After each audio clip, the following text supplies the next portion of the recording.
If your ship sinks and you are stranded without food or water, with only an open boat and your own resources, can you stay alive?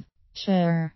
This was proven in rather dramatic fashion by Elaine Bombard, who believed people could survive such trials. Of course, nobody else believed it, so it was up to him to prove it. Thus on October 19, 1953, the Frenchman voluntarily set off from the Canary Islands alone. He intended to cross the entire Atlantic Ocean, from Europe to the West Indies, in an open-top, 15-foot rubber boat. Not a scrap of food, not a drop of water, just his clothes and an unshakable faith in his own theory. Oh, and an inflatable cushion. Bombard believed that shipwreck survivors died drinking seawater simply because they waited too long to do so. From the time he set off, he drank 1.5 pints, 0.71 liters of seawater every day. He supplemented this with water squeezed from fish caught with a makeshift harpoon. Gross. Most definitely. But not as bad as the raw plankton he swallowed. He would trail a cloth through the sea to capture the microscopic organisms, figuring if they could keep a whale alive, then he'd have no problem. Unlike a whale, which can gobble zillions of the stuff with one big mouthful, he struggled to get 1 or 2 teaspoons of it a day. After 20 days of this self-induced torture, he broke out in a painful rash. But he wasn't dead. Not that the sea didn't try. A storm within days of setting out nearly wrecked his little rubber boat. His sail ripped, and the spare was blown away entirely. More distressing still was what else it blew away. His inflatable cushion.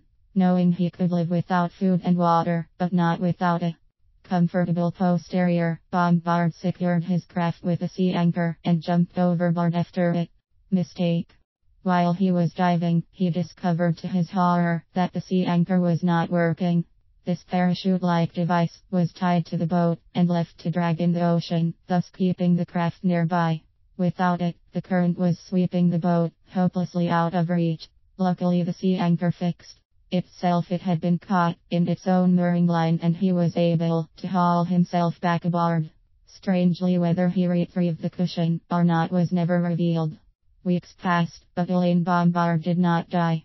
He survived off of seawater, plankton, and whatever raw fish he could catch at the surface. On day 53, that's right, 53, he hailed a passing ship to ask his position. Sadly, he had another 600 miles to go before reaching his intended destination. He seriously considered giving up, for had he not already vindicated his supposition that man could survive on seawater? Indecision racked the poor man. After mulling it over, Elaine decided to split the difference. He had a meal on the ship, then joie de vivre revived, voluntarily returned to his little rubber boat. One wonders if he was able to procure another seat cushion. On Christmas Eve he reached Barbados, having sailed more than 2,750 miles, 4,425 kilometers, in 65 days. He lost 56 pounds 25 kilograms, and was supremely grumpy, but was otherwise fine. And that was in an open boat, with nothing. If your cruise ship goes down, and you're in a life raft, it has a roof. That makes a huge difference. Also, life rafts are equipped with emergency rations of food and water, and even fishing kits. Most importantly of all, however, is that modern life rafts have radio transponders. You won't have to wait months, probably not even days. The moral of the story: if your ship goes down, don't panic. Be awesome. You absolutely have it in you. It's just gonna taste really gross.